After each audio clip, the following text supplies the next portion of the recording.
pretty now diabetes. This is Ethan Mixon, a young man full of life and love for hockey.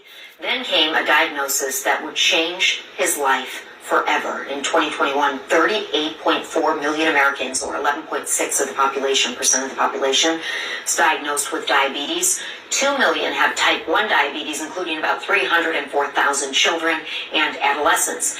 That's according to the American Diabetes Association. Well, now Ethan's girlfriend has set up a GoFundMe page to help with his medical expenses, and tonight there is a fundraiser taking place as well in about an hour and a half, and today I spoke with Ethan's loved ones about their difficult journey.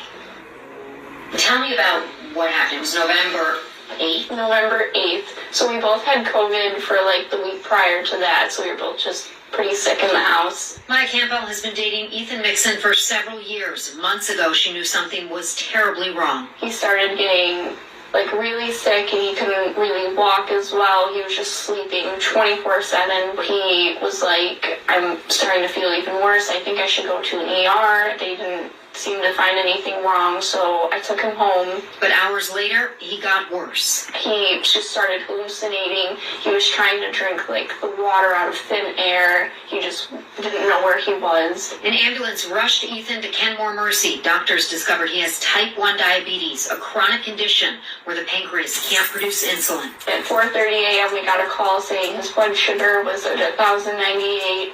He was in diabetic ketoacidosis, and they rushed him up to the ICU. And he's been there ever since, undergoing 4 emergency surgeries and fighting for his life. He has lost a lot of weight. He's just like skin and bones right now.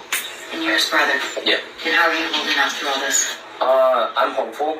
I mean, I know Ethan growing up, he was always like the tough big brother he is. What do you want people to know about your brother? He always like took inspiration off of what Damar Hamlin said was show love, it costs nothing. And he just wanted to show love to the world. Through it all, they say Ethan's family and friends have been there to support him.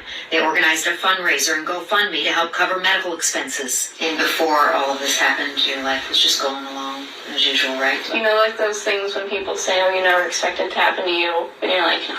So, and then it did, and you're like, this just doesn't feel real. And you expect him to just kind of walk through the door, and it just doesn't. Life is too short. Like, I realized that a lot lately. It's my friend. Ethan is, of course, in our thoughts and prayers, and he's a hockey player. His family tells me his friends from the hockey organized tonight's fundraiser for Ethan. It takes place at Frank Young's Sports Arena, that is an Orchard Park roller rink on North Buffalo Street. That gets underway at 6:30. There's also a GoFundMe that's set up, and we have all the information about both of these on our website, WKBW.com. Now, earlier in the week,